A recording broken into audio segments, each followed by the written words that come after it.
Depuis longtemps, la législation française permet de défiscaliser tout en investissant dans l'immobilier. Au fil des années, de nombreux dispositifs y ont contribué. Il y a par exemple les lois Robien, Borloo ou encore Cellier. Ces lois correspondent à des incitations fiscales pour les investisseurs privés comme vous. Leur but est de stimuler l'offre de logements et de compléter les initiatives sur plusieurs aspects. Dynamiser la construction de logements neufs tout en gardant des loyers maîtrisés en zone tendue. Stimuler la rénovation des logements anciens. Restaurer et protéger le remarquable patrimoine immobilier français.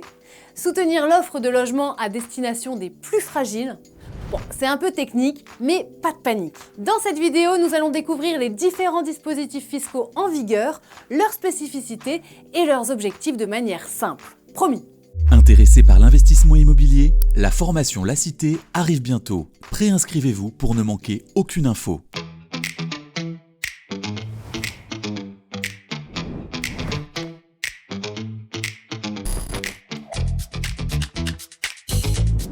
Lancée en 2014, la loi Pinel est la 8e niche fiscale la plus utilisée en France. Ouais.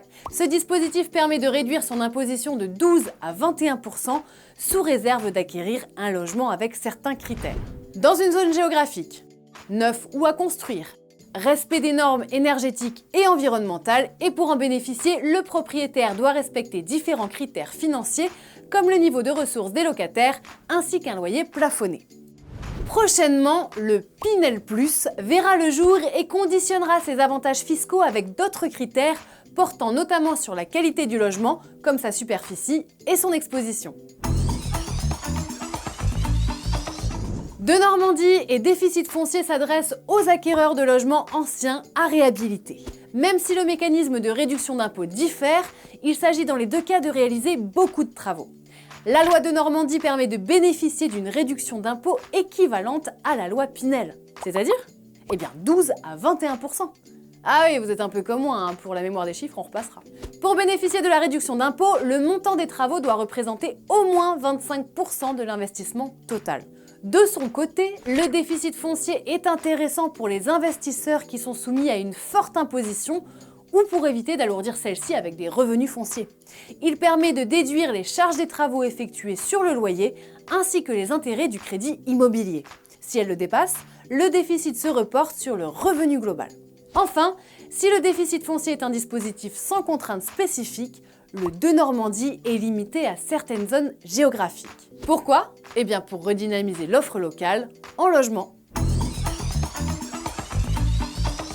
Encadré par l'Agence nationale de l'habitat, ce dispositif facilite l'accès au logement pour les personnes fragiles. Il offre également une importante réduction d'impôt aux propriétaires en contrepartie d'un loyer réduit. Le propriétaire choisit la réduction de loyer à appliquer, à savoir moins 15%, moins 30% ou moins 45%, pour bénéficier d'une réduction d'impôt comprise entre 15 et 35%. De son côté, le locataire est soumis à des plafonds de ressources pour l'accès au logement concerné. Pour augmenter sa réduction d'impôt, le propriétaire peut opter pour l'intermédiation locative.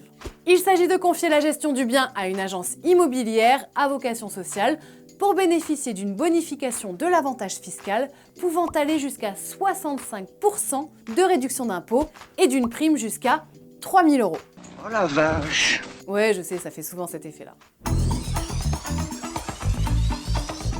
Pour sauvegarder le patrimoine français, l'État a mis en place plusieurs dispositifs fiscaux. L'objectif est d'inciter leurs propriétaires à investir dans des travaux conséquents pour le préserver. En ayant recours à ces dispositifs de préservation du patrimoine, vous serez un peu les Stéphane Bern de l'immobilier. La loi Malraux et la loi Monuments historiques permettent de grosses économies d'impôts allant de 30% à 100% du montant des travaux. Ah oui, c'est moins cher que gratuit là. Moins connus, ces dispositifs s'adressent aux investisseurs avertis pouvant engager des travaux de rénovation coûteux. Allez, on résume. Quel que soit votre profil d'investisseur, de nombreux dispositifs fiscaux existent. Il y en a donc forcément un adapté pour vous. Ils partagent tous l'objectif de renforcer l'attractivité, la qualité et l'entretien du parc de logements français.